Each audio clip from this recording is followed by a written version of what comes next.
on the 13th of May, 2021, a 5-judge bench of the High Court made a decision which, in our humble view, is one of the most extensively reasoned and groundbreaking decision in the entire history of our country's constitutional jurisprudence. It is that decision that the appellants now ask this Honorable Court to overturn, citing an array of grounds. My lords, my ladies, we humbly submit that the consolidated appeals be dismissed in their entirety with costs to the respondents, and the decision of the Superior Court be upheld and affirmed for the grounds that we submit herein below. My lords, my ladies, all the appellants view that the so-called Building Bridges initiative was a popular initiative. With tremendous respect, we strongly disagree.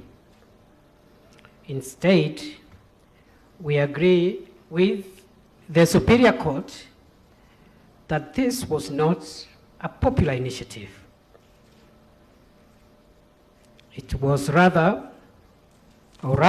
was a presidential initiative or executive initiative, which is not provided for in our Constitution, and the attempt subsequently by the initiative's promoters to rope in the people at the tail end of the process to sanitize their illegal and unconstitutional venture must spectacularly fall on the facts and the evidence. On the issue of the character of a popular initiative, we make two arguments. The first is that we agree with the Superior Court that this illegal process to amend the Constitution of Kenya was initiated by the President of the Republic of Kenya in his official rather than private capacity. We say so for these reasons. One, the fingerprints and footprints of the President of the Republic are strewn and splattered all over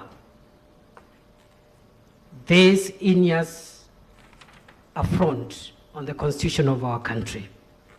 My lords, my ladies, secondly, the President created a task force, after which he created a steering committee to implement the recommendations of that task force. And the mandate of that steering committee was clearly stated in paragraph B to include making or proposing legal, administrative, and even constitutional changes. Thirdly, on that point, is that the President established both the task force and the steering committee via the Kenya Gazette. It is our submission, my lords, my ladies, that the Kenya Gazette is not a newsletter, it's not a newspaper, it is not a pamphlet, nor is it a private publication. It is the official publication of the government of the Republic of Kenya, and for that reason, the President, in appointing these institutions, was acting in official capacity, which is our first argument. Further, to cement that argument, the steering committee so established generated a report.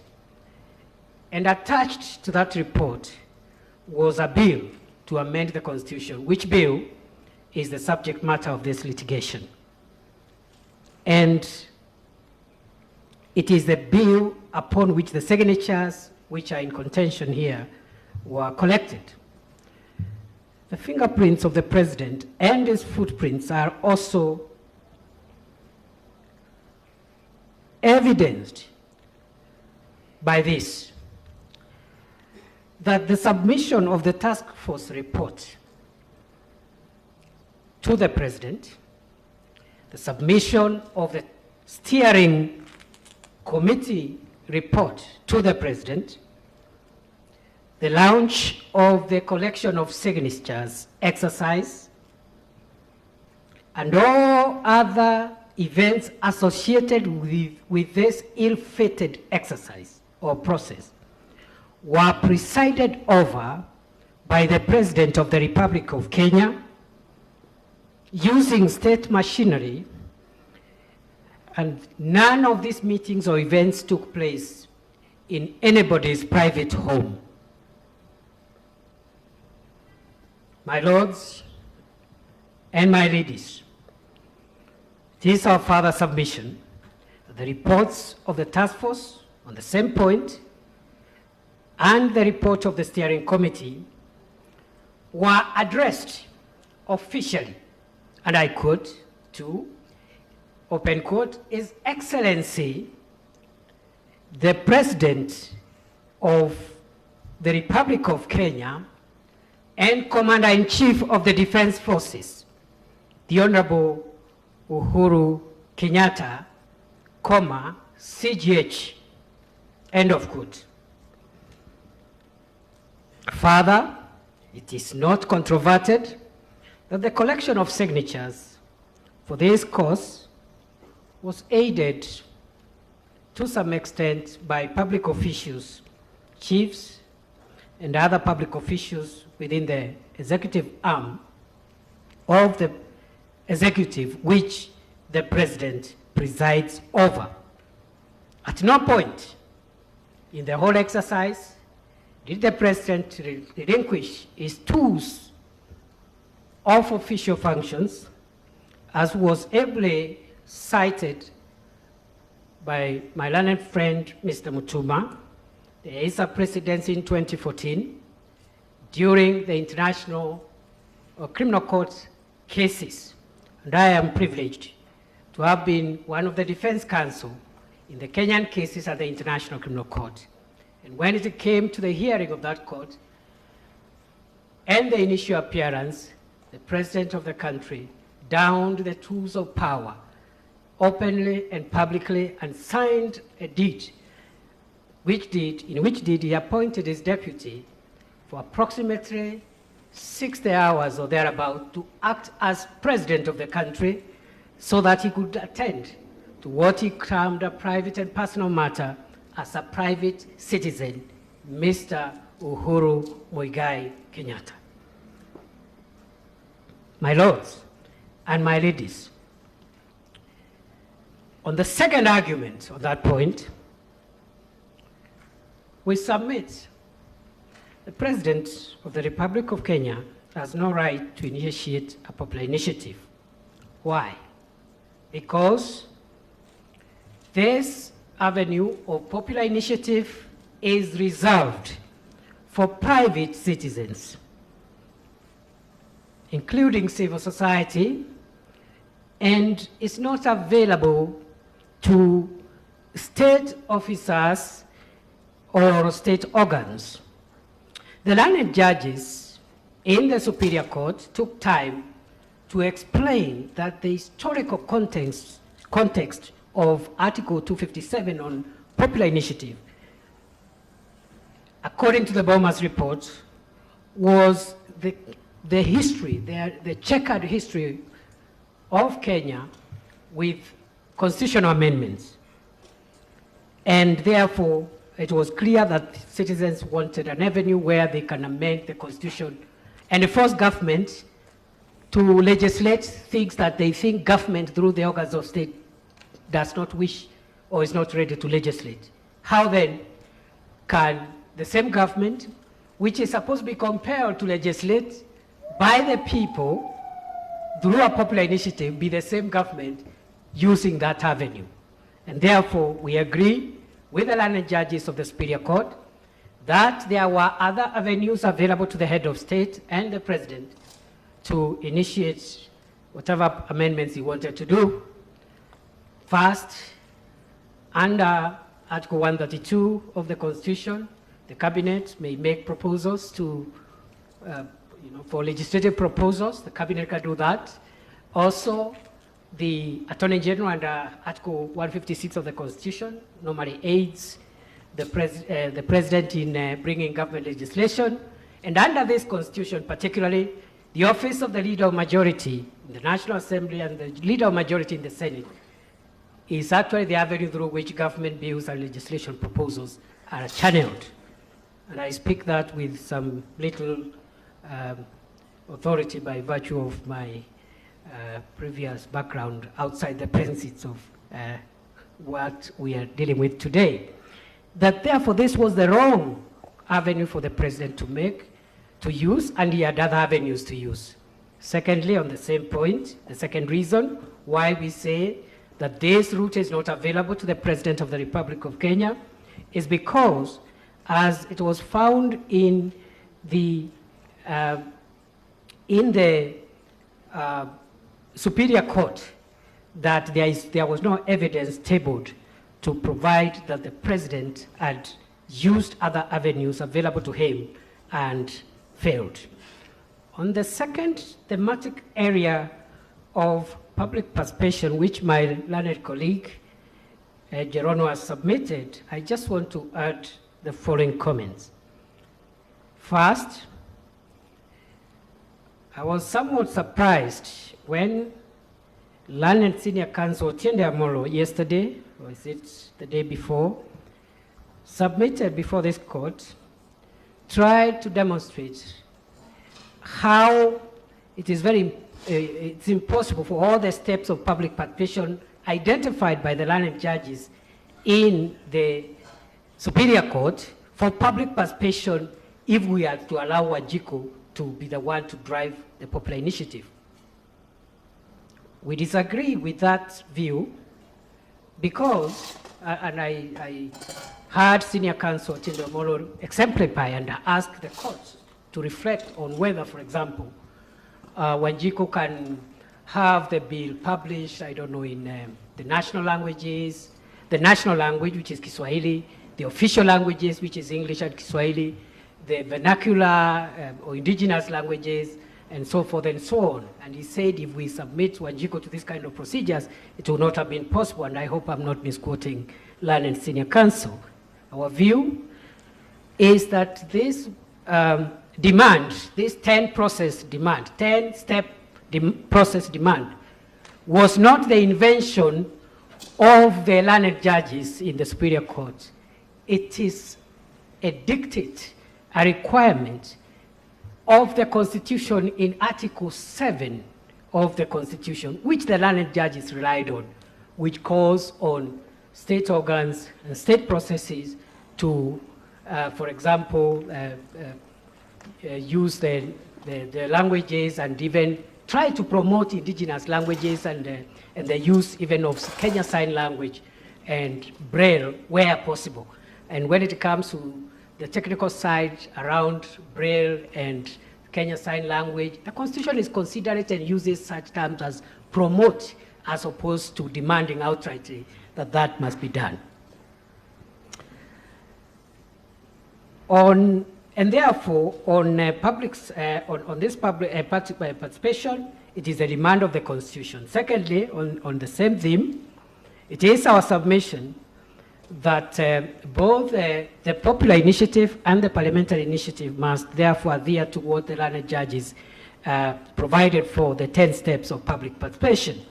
There was very little public participation in the processes that were taken up to this point before this litigation arose.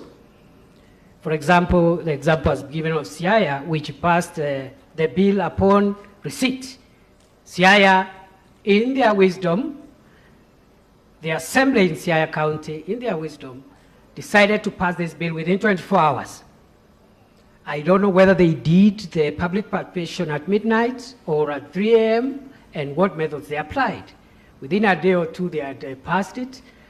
Tana River attempted to do the same, but the County Assembly of Tana River was stopped on their tracks, and their action, which had already taken place, was nullified by Chepkwony J, sitting in Garsen, where he said that you cannot submit a bill, a process of enacting such a fundamental bill amending the Constitution and process it in microwave time. In fact, that is the term. You'll see that when you retire in the authority which my learned colleague Gerono cited. It's called Abe, like Abe Shinzo, Abe Brere. Abe Brere, I hope I'm not mispronouncing, Abe Brere versus the Speaker of the County Assembly of Tana River and 2 others. And the judge said, don't even take what you have passed to Senate or even National Assembly. And the thing died. But because the promoters had already had their kill, they had enough majority, so they proceeded, notwithstanding that they didn't have Tana River County Assembly on board. And my Lord, why are we emphasizing this? It's because there is a reason why the Constitution demands that the bill be submitted in Article 257, the bill be submitted to the county assemblies for 90 days. The county assemblies have 90 days to process the bill. There's a reason, and that reason is public participation, among others. I say so because I had also the submissions yesterday by learned counsel, Mr. Gumbo, who told this court that in a different issue of signature verification, the regulations demanded that IBC should take 14 days, institution of the state like IBC, to be dragged into this business of hop, step, and jump. Similar to the legend in the Simon Makonde story, where in 7 days, the politicians involved in this process actually must involve the people. We also submit that the appellant's erroneous view that those who signed to support this bill, the 1 million that signed, are presumed to have understood the content of the bill, which is the gravamen of the appeal, part of the gravamen of the appeal by the Honorable Attorney General. This submission cannot stand because, my lords and my ladies, that public participation cannot be presumed. The authorities that we have filed, the Robert Gakuro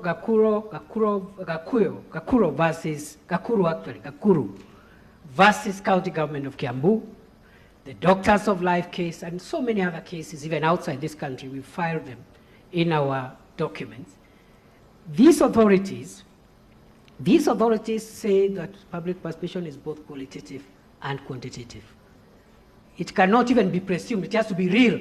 I think in Doctors of Life, the judges said it has to be real, not illusionary or thereabouts. Therefore, when you see county assemblies, almost all of them, the entire country, passing such a monumental, or rather passing or endorsing such a monumental bill, which is amending not less than 74 parts of our Constitution in a swap. Who bears the burden? And if I heard the appellant correctly, they seem to say that consistent proceedings, but they are not criminal matters. So the standard is normally of a lesser, it's on a balance of probabilities. And I think at the superior court level, the issue of public participation, lack of it, was proved to that level. And that's why the judges took a bit of time to agree largely with the appellants, with the petitioners' positions and evidence.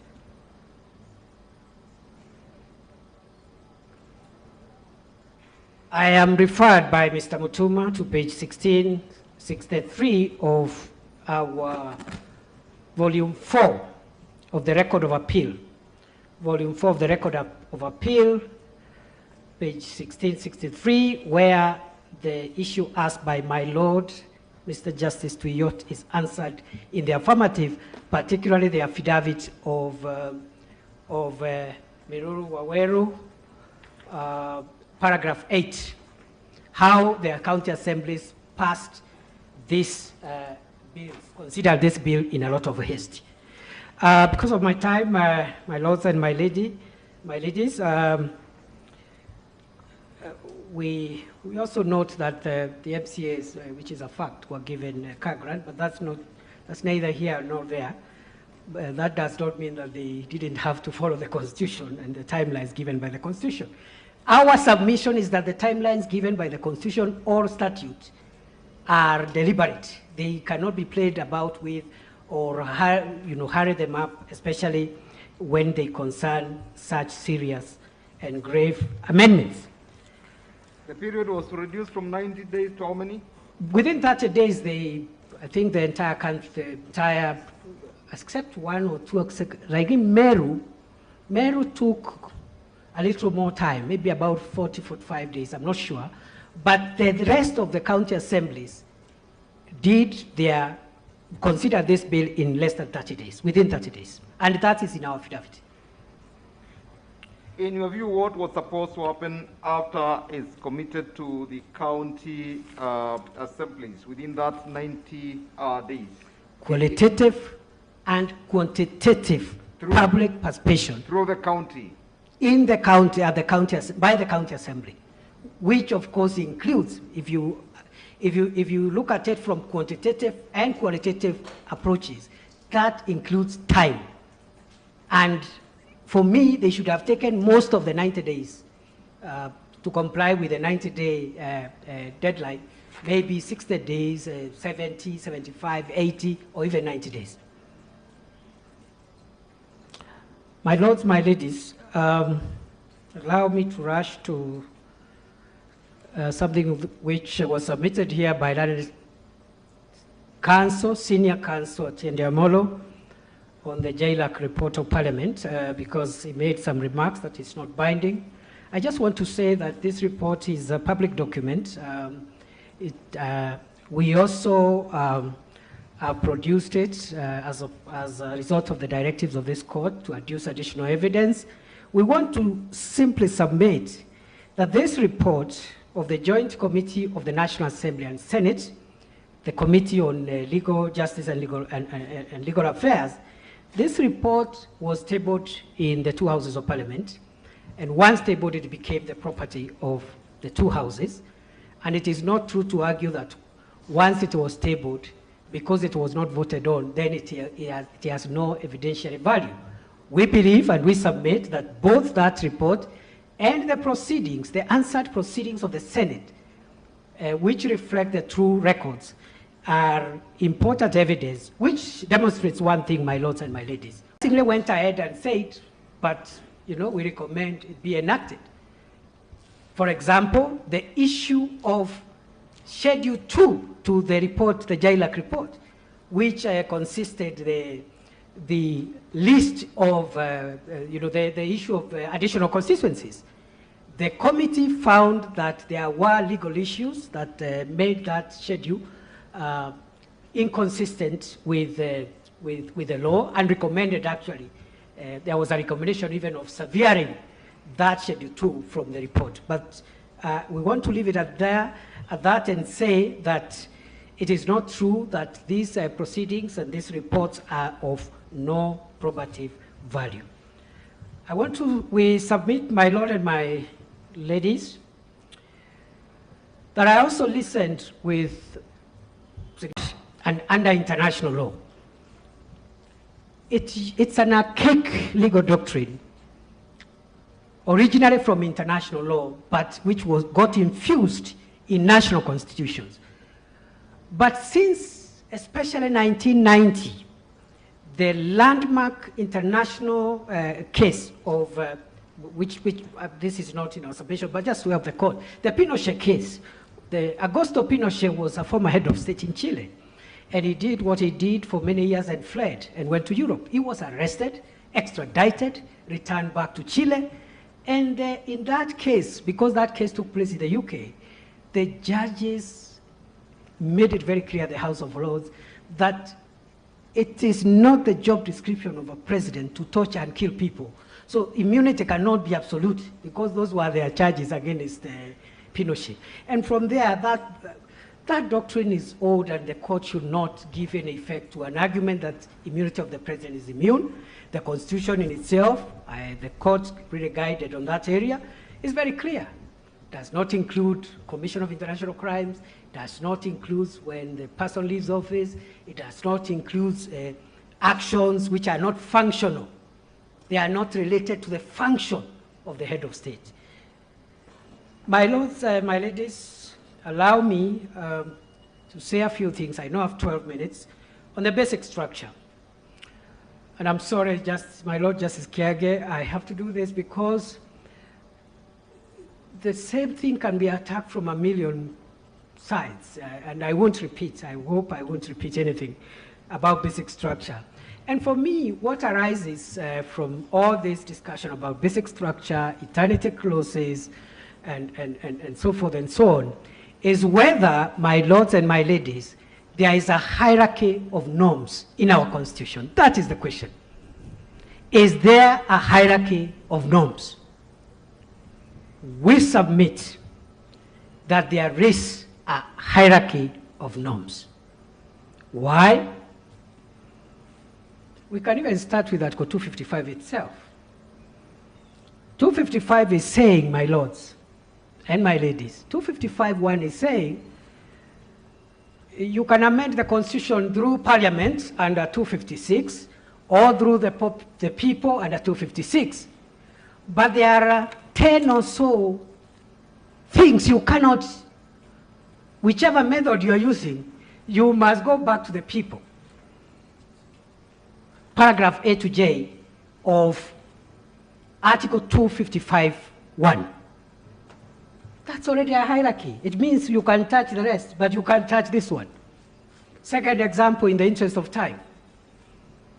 Learned Senior Counsel Professor Kithure, who I consider to be my complete hero on this topic of constitutional amendments by virtue of his PhD thesis, submitted before this court yesterday that the Independence Constitution had some entrenched, some superior values, but they were removed. But they were returned again at Bomas, and they found their way in the 2010 Constitution. So what counsel, the Appellant's counsel have been telling us is that, oh, the court never said what are these entrenched provisions or basic structure or eternity clauses. And without going into the tautology and phraseology, there is, in my humble view, there is a hierarchy of norms. I'll give you an example, my lords, and some of these questions were even raised from the court, to my great pleasure and satisfaction. If you want to change the Constitution of Kenya and remove the provision that says that Kenya is a democracy, I think it's in Article 4.2 or thereabout. Kenya is a democratic state, multi-party democracy. You want to replace that and say, for argument's sake, that Kenya is a constitutional monarchy. Is that really the same as if you want to change the Constitution, Article paragraph 249 on independent commissions, which says that the number of commissioners is between 3 and 11 and 9. Suppose you want to say you lift from 3 to 5 and lift the other side, the ceiling side, from 9 to 11. Will amending that amendment be the same as an amendment that is trying to convert Kenya from a democracy, a multi-party democracy, to a constitutional monarchy? Are they the same? They are not, in our humble view. Second example, if you want to change the territory of Kenya in Article 5 of the Constitution, the territory of Kenya is defined. What constitutes the territory of Kenya? It is that territory in place on effective date of the Constitution and then split into then the counties. So the territory of Kenya is defined in terms of the whole and the subnational units, the counties. You want to change that and sever some part of Kenya and donate as it used to happen in the old days of international law. If a sovereign was happy with a sovereign of another country, they could donate a part of their land or their space to a neighboring friendly country. That is how Alaska came to be part of United States of America. If you look at the geography of North America, Alaska is somewhere between Canada and United States. Somewhere in between there. Sorry, the other way around. Alaska is beyond Canada. It's after Canada. So you have United States of America, you have Canada, and then you have Alaska.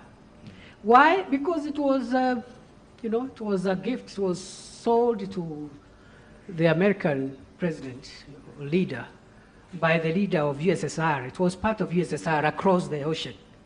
So it was sold for $3 million, some 300 or 200 years ago. And so forth and so on. Therefore, we submit with great respect that there's a hierarchy of norms. All norms are not equal. But we secondly submit that the judges of the Superior Court did not say you cannot touch these superior entrenched basic foundational provisions. They didn't say so. Instead, they said you can change, but not this way, not in the ordinary way. You must go back to the people and the people themselves. That brings me to my last submission, because I have 5 minutes, which I will spend now, on my last submission on this area, which was introduced, again, to my great satisfaction and interest, because of my scholarly background, by learned senior counsel James Orengo, on the place of the supremacy of the people, because it's relevant to this. We submit as follows, and I agree with senior counsel James Orengo on this. Elsewhere we've argued this issue, and we are concurrent about the supremacy and the elevated status of an organ which is not really considered as a constitutional organ, but if you look at it carefully, there is an organ, a constitutional organ called the people. But what I disagree with tremendous respect to my learned senior counsel Orengo is characterization that this organ, in quote, called the people, must exercise their sovereignty within the Constitution. For the following reason, my lords and my ladies, if you look at the preamble of the Constitution, the people are the creator of the Constitution. So the Constitution cannot be superior to the creator. It's a creature of the people. Look at the preamble. I know there is a provision in one of the foundational principles, one of the basic structure principles, I think 2 or 3 there, which says, Article 2 or 3 of the Constitution talks about that the supremacy of the Constitution. It's Article 2. It's Article 2. Yeah? Supremacy of the Constitution, how this Constitution is supreme. But that supremacy ends where the power of the people starts. And that's why the Constitution in the preamble is saying, we the people. Let me just read that. I have 3 minutes. Very important. Professor, as you do that, yes, I understood Senior Counsel Orengo to say that whereas indeed the people are sovereign, the Constitution in express terms says that they shall exercise their sovereignty only in accordance with the Constitution. Those are plain words, black and white. Which I disagree with, my lord, with great respect. No, sorry. Are you disagreeing with the words that's how they are written, or you're agreeing with the statement? I am disagreeing with the notion that the people are bound by their creature.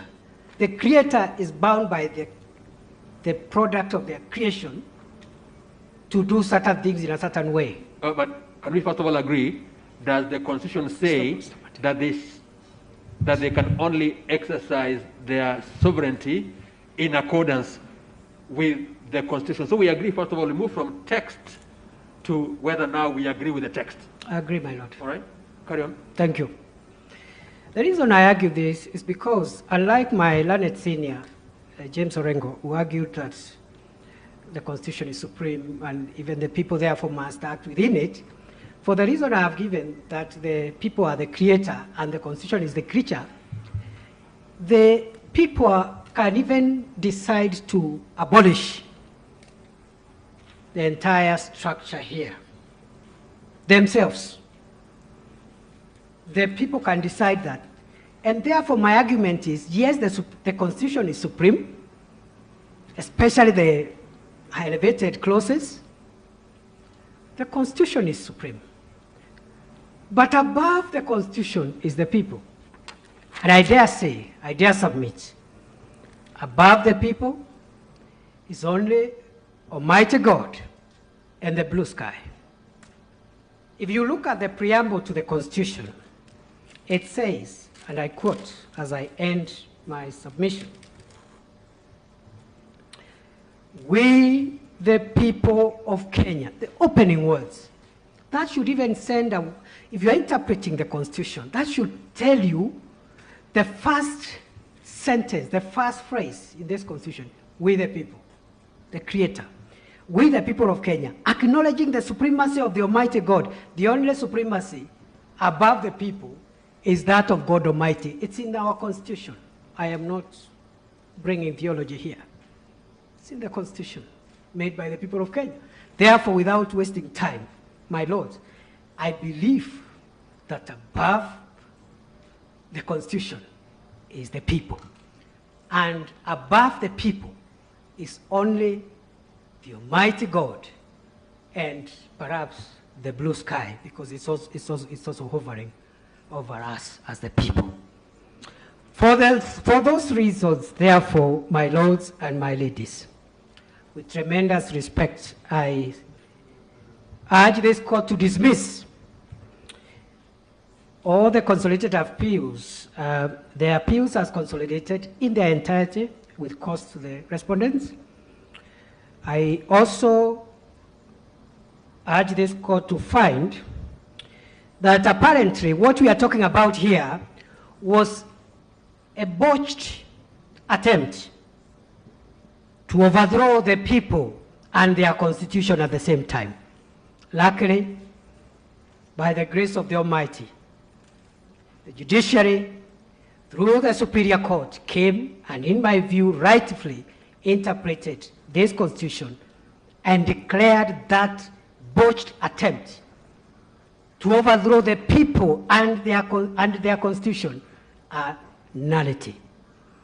Unless there are questions from the bench, I will request my Lord and my ladies that I be permitted by the court to resume my seat. I guess there is none. Thank you very much, Professor Kindiki.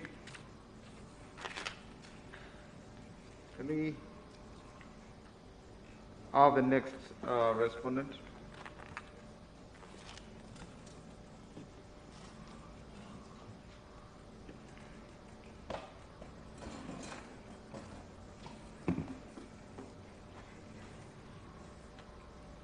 May it please your lordships and ladyship, my name is Gilbert Nyamweya, instructed by Mr. Morara Omoke to lead his team.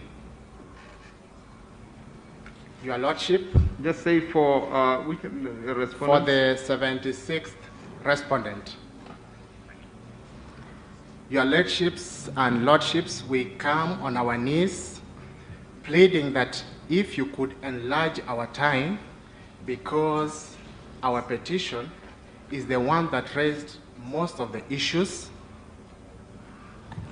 and every appellant has attacked the findings of the Superior Court that were founded on our petition. Additionally, we filed a cross appeal, so we will actually need time to ventilate our cross petition. We will not be unreasonable.